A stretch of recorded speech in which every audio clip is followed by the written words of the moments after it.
Give it up for Mary Spadero.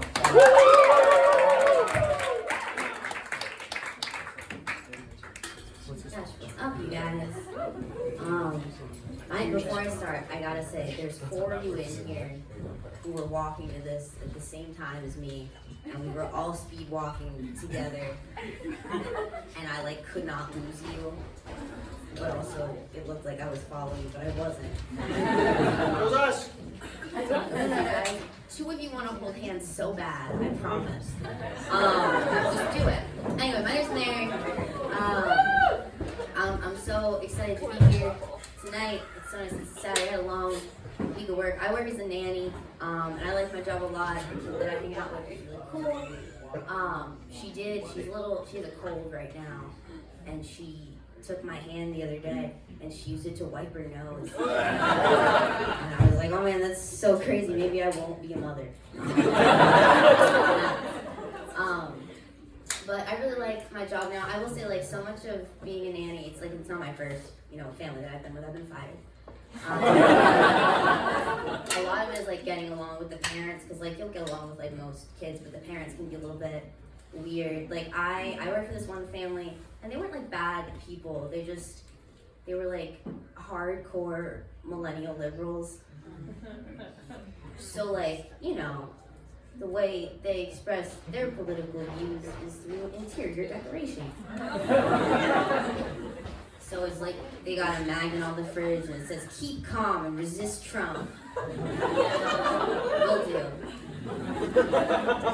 You go into the bathroom, they got little hand towels with ice cream cones all over them, and then in big loopy cursive says, "I scream, you scream, we all scream for reproductive rights."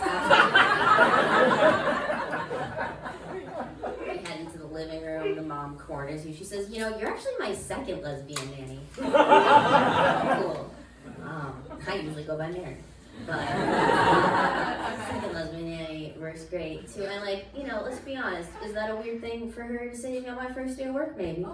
But in her defense, it's something that it was actually information really that was important for me to have, and it saved me from having so many questions later. Questions like, why does the baby keep calling me a dyke? And how does he know to refer to my haircut as carpet muncher-esque? Came up with that on his own. It turns out, I'm the baby. no, I'm just not the first of my kind that he's met before, which made me feel safer. His parents have a lot of the new age children's books that are not, they're working so hard to push some kind of message that the plot kind of goes to shit.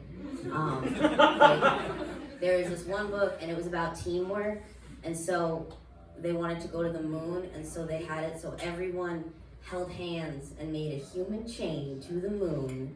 And then when they got there, they put a rainbow flag on the moon so that the gays own the moon, even though the gays had yet to be mentioned. And I'm not trying to be rude. I don't know that the gays need the moon right now. I'm not saying we're not gonna need it. I just think let's make it so everyone can do blood, and then we'll do moon stuff. He had this other book.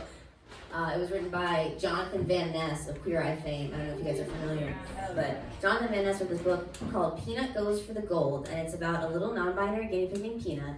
And Peanut competes in a talent show, and they do a dance, and they choreograph it all by themselves, and they leap, and they twirl, and they do not win. But they're so themselves in the dance, and they're so true to themselves, and so they're proud of themselves, and you should be true to yourself and proud of yourself the same way that Peanut is true to themselves, and that's the whole point of the book. And I'm reading the book to this baby, and it's hitting kind of close to home, because I use she/they pronouns, and I can't help but think to myself, wow, if only I knew this non-binary guinea pig in real life, they would want me to get paid more than $16 an hour to cook and clean and take care of such a homophobic baby, you guys. This baby called me names I didn't even know existed. Do you know how impressive that is? Because what are you gonna do? Call me a dyke? This baby called me a name 6 times as bad as the word dyke. Do you know what he called me? I'm gonna make you say it. No.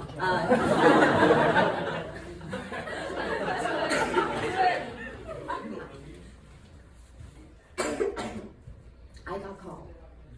A dyke, by a baby, you guys.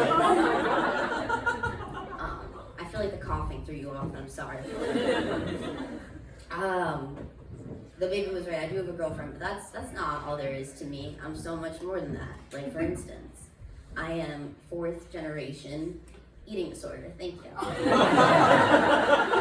a long tradition passed down the women of my family. My mom gave it to me, and her mom gave it to her, and her mom before that, my great-grandmother, Irish potato famine. Ever heard of it?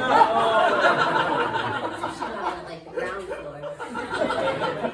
And I've had eating disorder since I was like 7. And I've had tons of like therapists and stuff. And I had one eating disorder therapist one time who was like pretty like straight with me. He was just like, listen, like you might get like better, but you're never gonna be like normal. And I was a little taken aback by that. And for a long time I was like, what a dick he is. What a shitty therapist, right? But it's been 8 years and he's not wrong yet. So I think maybe he was just trying to save me some time and some money. Because with all that time and that money that I spent doing eating disorder therapy, I could have like traveled the world. All right? I could have eaten the finest cuisines. I could have thrown back up the finest cuisines. I could have swished a little milk around my mouth after trying to seal in any enamel I have left. I could have lived. This woman is physically covering her face. I will talk about something else now. I'm so sorry. My childhood dogs have lived with me since I was a junior in college. Is that better? She's like, where? I'm talking dogs. It's okay. My childhood dogs have lived with me since I was like a junior in college, and it's so great. I love them so much. Such a wonderful part of my life. I will say though, like I have OCD, and as they get older, it becomes a lot more difficult for me to not all the time and just be like, you're gonna die. Especially with one of them because she has a heart condition. So anytime she's doing anything, like she'll be sitting down or like eating her dinner, and I'm like, oh my god, you're so cute, and you're gonna die. And it takes some of the fun out of dog ownership.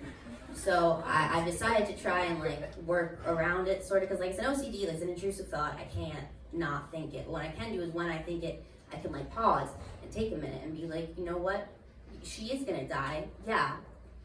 And maybe she should, okay? She's done some stuff. She took a shit on my bed once when we were both awake and looking at each other. She one time tag-teamed murdered a bunny in front of me with the other dog. Hard to mourn the eventual death of a tactical killer. So I don't so much worry about the fact that she is gonna die anymore, but I do still really worry about when she does die and I find her body like cold and dead and rigid, and I have to panic Google search pet cremation near me. Too much, you guys, I'm sorry. I'm just joking around. She died like 6 months ago. Dog can't die if she's already dead. Bazinga. Also, she died at the vet, so I didn't have to Google search anything. Double bazinga. Did you guys know that when your dog dies at the vet, did you know that when the vet makes you kill your dog, that they bring in a laminated price sheet with all the cremation options, and they do it like in front of the dog while she's still alive? This guy came in, I'm like, dude, she's been my best friend for the last 8 years. She doesn't need to watch me pick the least expensive cremation option. I didn't. I picked the second least expensive cremation option. Thank you. Because the least expensive one just seemed like really impersonal to me. The least expensive cremation option is, I don't know if you guys know what it's called, a group cremation, which is basically when you take a bunch of dead dogs and you put them in a pile, and then you light the pile on fire, and then you divvy it up and you send it out to the different families. And I didn't want to do that because I didn't want my dog to have a roommate in her urn. So I went with the second least expensive option, and I'm like at peace with that. That's fine, but it still really does bother me Like, why would the group cremation be the least expensive when you get the most dogs out of it? That's a deal. That's a deal in any other situation. So I went the second expensive one, and I'm at peace with it. I'm cool with the fact that, I used to have 2 dogs, and now I have a dog in a box on my bookshelf. And sometimes I take that box down and I shake it at the other dog. Little puppy bones maraca I've got. I shake it at the other one, and I'm like, heart disease, ha ha. Thank you guys so much. My name is Mary.